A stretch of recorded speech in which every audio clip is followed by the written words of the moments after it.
خب عزیزان، ما لول 2650 مشخص کرده بودیم هفته پیش. قرار بود قیمت به این لول برسه و ما از این ناحیه 100 پیپ خرید داشته باشیم. الان قیمت به این لول رسیده، ریجکت داده و الان منتظریم 2650 بشکنه و وارد خرید بشیم.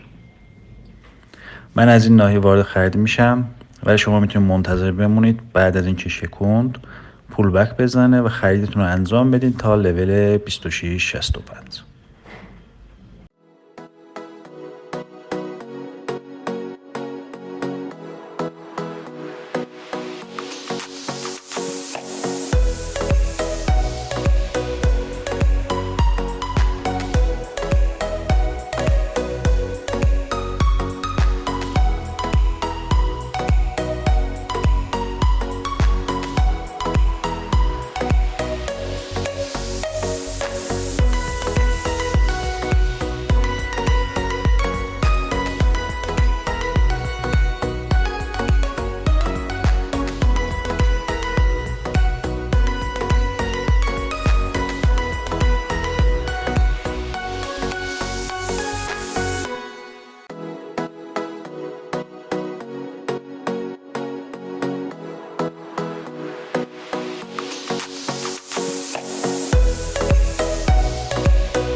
خب عزیزم، من پوزیشنم رو دستی میبندم چون نیم ساعت مونده به بازار نیویورک و احتمال داره بازار رو خالی کنن، بیاد قیمت پایین و دوباره بره به سمت بالا.